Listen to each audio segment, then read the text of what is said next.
Welcome to Transformative Principal, where you learn how to be a leader and not just a manager of a to-do list. I am your host, Jethro Jones. You can find me on Twitter at Jethro Jones.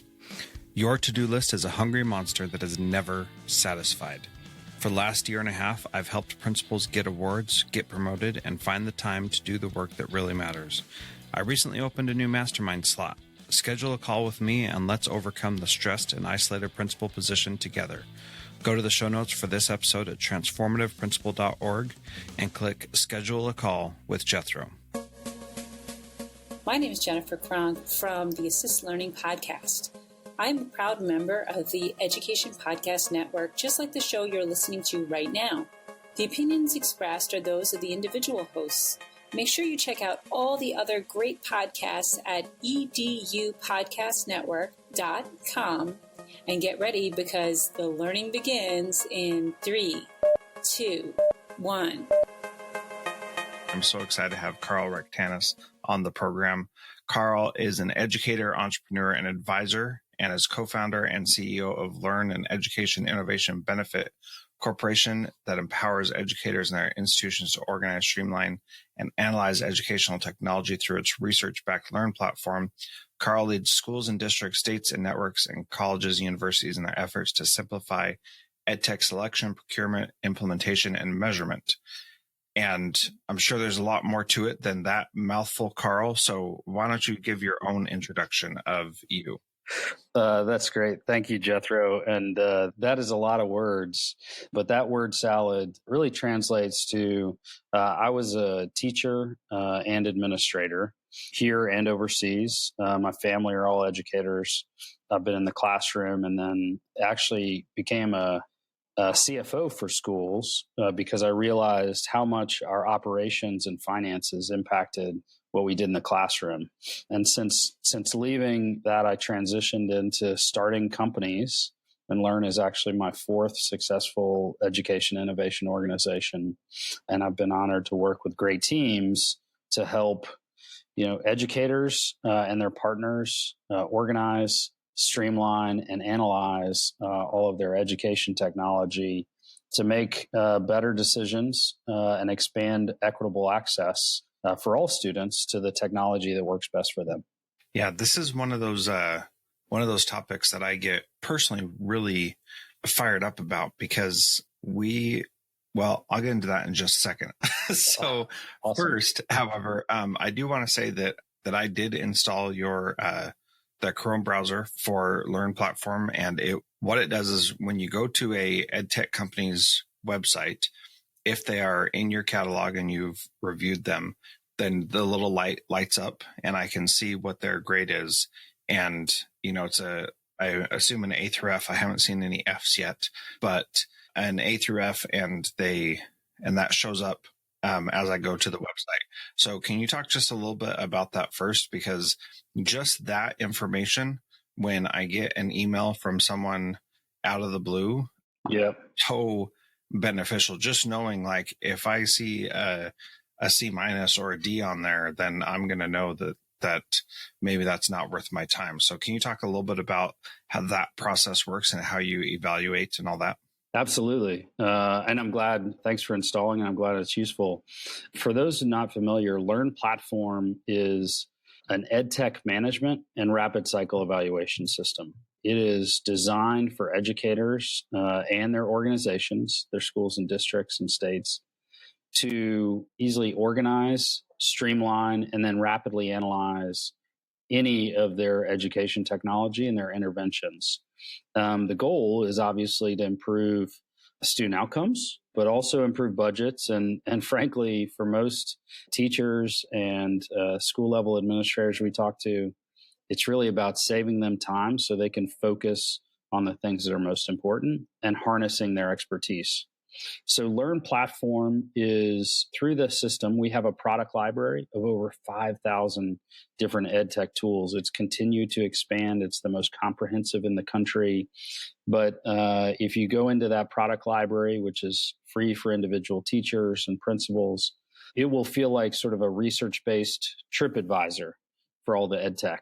We are research driven. My senior research officer, a guy named Dr. Daniel Stanhope, and I led research that identified the 8 most important criteria for teachers when they try, buy, and use these technologies.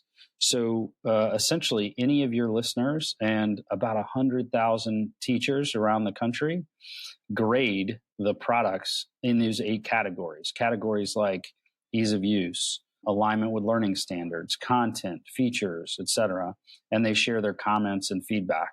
So all of the grades you're going to see are all from verified educators who have used those tools.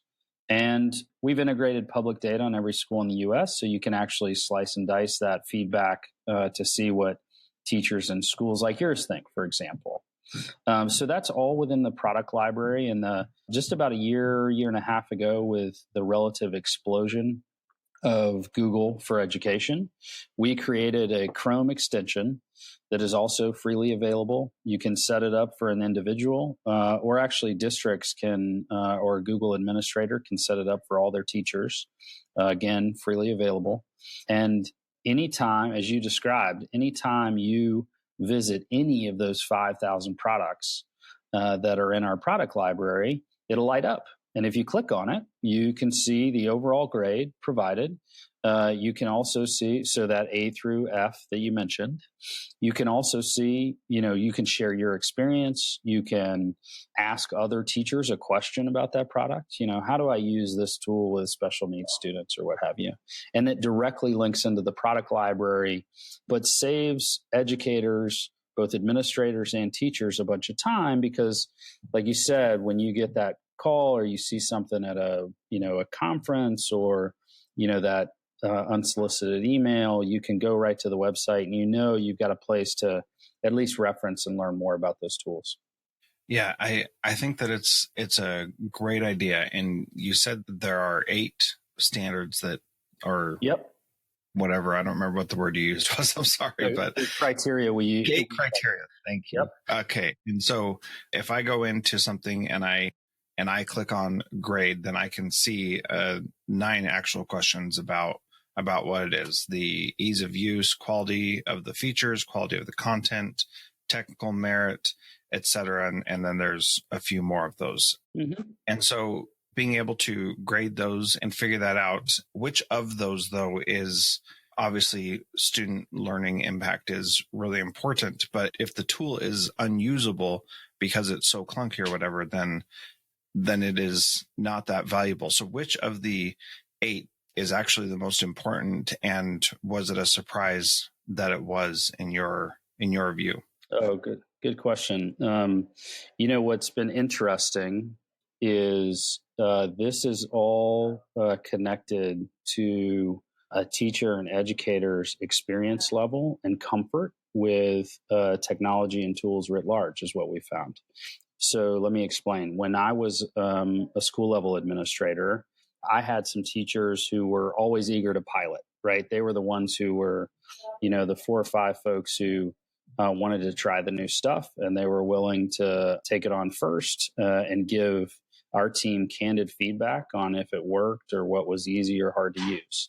Those types of teachers tend to be more comfortable with technology. They tend to focus not as much on ease of use. It turns out they sort of look past that a little bit more, and they focus on things like content, bugs and glitches, features, alignment with learning objectives. For those principals and teachers who may be, newer to implementing a tool, say they're implementing it for the first time, ease of use may be much more important for them in that state. But after they've used the system or a new tool for 6 months, ease of use gets easier, right? No matter what, just because they're used to it. And things like content, feature set, professional development all become a little more important to them. So when we designed this, that was a little bit of a surprise. But what's been most important is that we can meet folks where they are using this system, no matter where they are, in a way that, frankly, 4-star ratings, or 5-star ratings where everything ends up being 4 stars, was just not useful for teachers. So This is a way to be able to deliver and support educators wherever they were.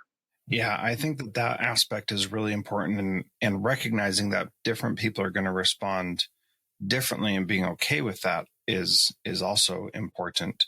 So one of my issues with EdTech in general is that it isn't always set up to be beneficial. And so, for example, we have a particular program that we're using for our special ed students for reading, for example, and we have a certain number of licenses.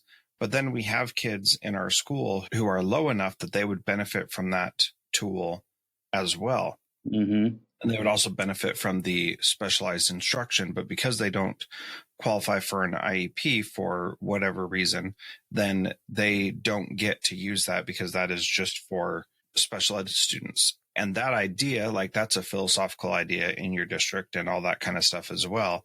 But then sometimes the pricing structure of EdTech companies is such that it is unfathomable to think that I could, spend $6,000 per year for 5 different solutions that only half of my students need at any one time, but they could all cycle through that throughout the year. And it seems that a per seat license could be challenging, and then sometimes a subscription for everybody to have it is then too much. How do we deal with all that stuff? Because that's the part that gets on my nerves. I want to be able to like collect all that and use what I need when I need it, and not pay too much or pay too little for something that a company is producing that's actually beneficial. Man, we hear this all over the country, Jethro. You are dead on. And the reality is we are functioning in what is essentially a broken market, right? What economists would call a broken market. And I don't mean that, in a derogatory way, but the reality is it's very difficult to purchase, the things that you need in a transparent way. Pricing tends to lack transparency. And ultimately, our slogan is results matter. And we're talking about student outcomes. But what you outlined includes, you want the best results for kids, but you also have to do that in the context of, how you operate, the operations of the organization, and the budget and the budget realities. So within Learn Platform, actually, you can school level administrators can manage all of their contracts. They can, instead of using shareable spreadsheets or just, file cabinets full of trying to keep it, track of the stuff in their head, they can actually manage those contracts. They can do things like see and share pricing across districts. You can see what others have paid for those tools. And you can analyze actual usage, not just teacher feedback, but things like utilization, price, and ultimately its impact on student achievement using our rapid cycle evaluation. That is designed so that school level administrators and district administrators can have more power when you go into that conversation about, what you need to purchase and how many. Let me give you an example. We published an infographic last year. We started in 2015. We updated in 2017 on the actual use of paid student licenses.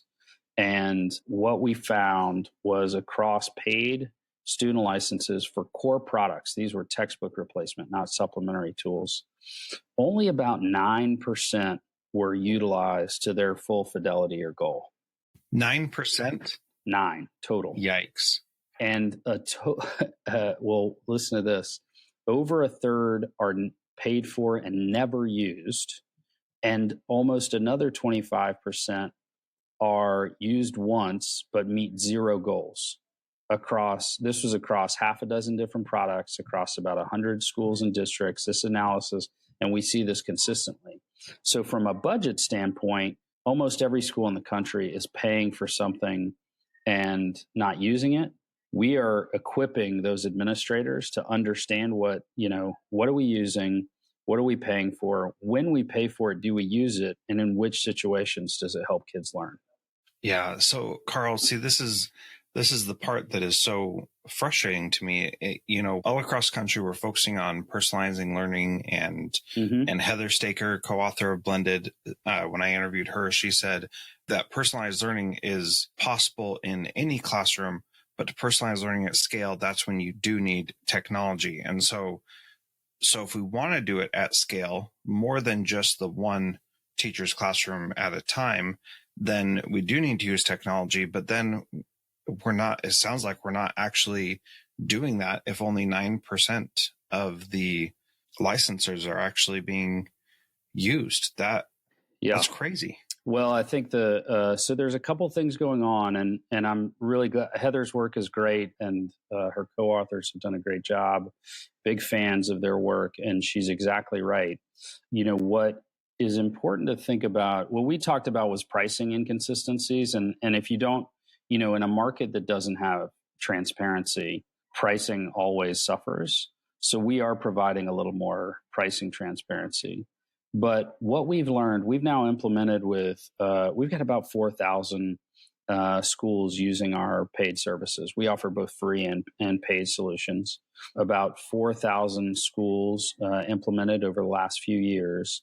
And we have found a consistency when you want to personalize learning at scale. In fact, Jethro, you've probably heard the framework. It's commonly referred to as forming, storming, norming, and performing. Yes, I certainly have. Right. So that's the Tuckman model for team organizational efficiency and effectiveness, forming, storming, norming, and performing. What we found is almost every school and district goes through similar 4 stages of development to be able to personalize at scale. Heather's work like organizations like Highlander and Leap Innovations and others who have the Learning Accelerator, who have focused on personalized learning in the classrooms or teacher practice, very important work. But if you want to personalize at scale, instead of forming, storming, norming, and performing, what we see is schools start with exploring, right? They start trying ed tech. They've got some teachers who are starting to do that, but it's not part of the process.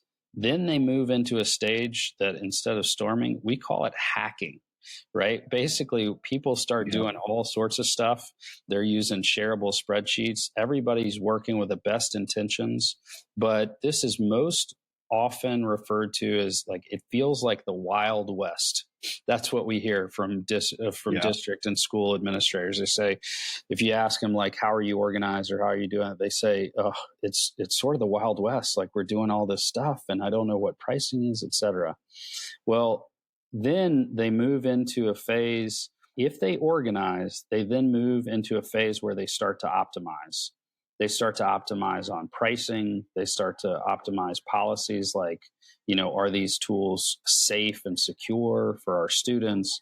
They make it easier for teachers and students. They start to, understand what that pricing is. And then finally, in the performing stage, that's really when you're personalizing at scale, because now they've organized, they've streamlined their processes, and they're starting to analyze consistently so it's a part of their practice.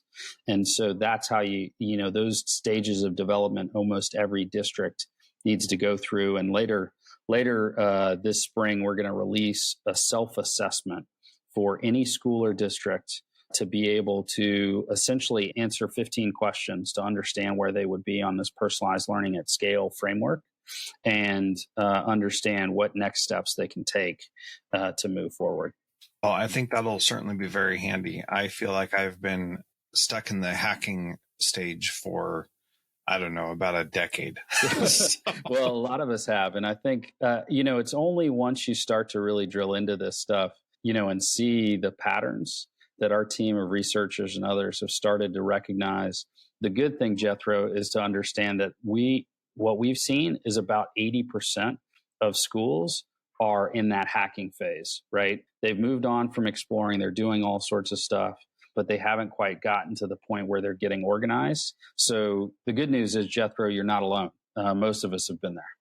All right. Well, that's good. And most of the principals and other people that I talk to are also there. So I do feel like that's where all my peers are at too. So for me, the big thing is I'm a steward of public funds. I want those funds to be used effectively and to really help kids.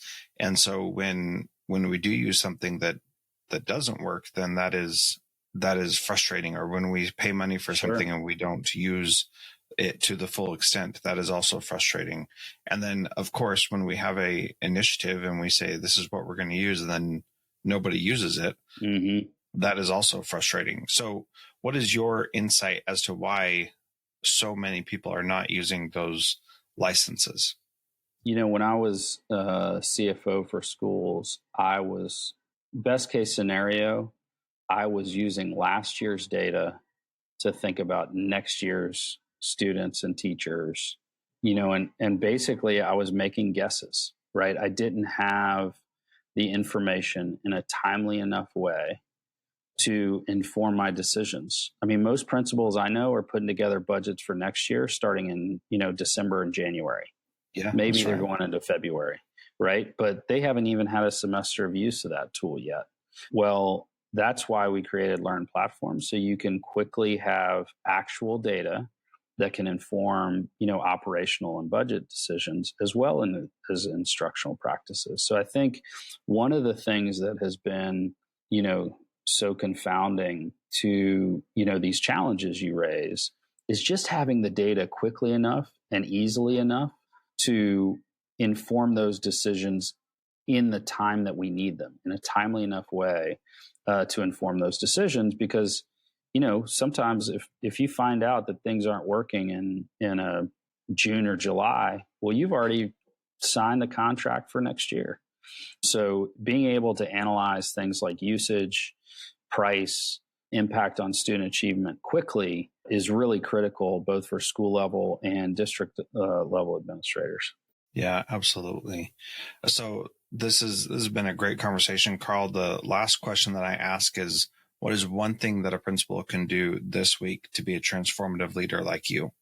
Oh, man. I tell you what, there are a couple things that I think are going to be useful, and you can access all of them at learnplatform.com/resources. We have a free resource center that will include details about the Google Chrome extension that you mentioned. One step they could take is to turn on that Chrome extension so that they can use it. It's freely available through Google. The other thing you'll see at that resource center is our rubric for those 8 criteria we talked about. Even if you don't use our system, that's a research-based rubric that you can share with teachers to help them understand how to analyze EdTech more effectively and efficiently. And then you'll see case studies like the EdTech usage infographic, or case studies of other districts and schools like theirs that could be useful. But I would encourage each of them to go to learnplatform.com/resources to access the resource center and use what's best for them. And if we can be helpful, we would love to. And the self-assessment will be on that page as well, right? Absolutely. We're going through the final stages of the research process to just validate a couple of the questions. And so the best thing to do is to sign up for the newsletter right there, but we will be updating the resource center with that self-assessment this spring as well. Very cool. Well, thank you again, Karl, for being on the podcast today. I feel like I can get a little better handle on my EdTech stuff. So thank you very much. Hey, Jethro, thank you. This was a blast. Talk to you soon.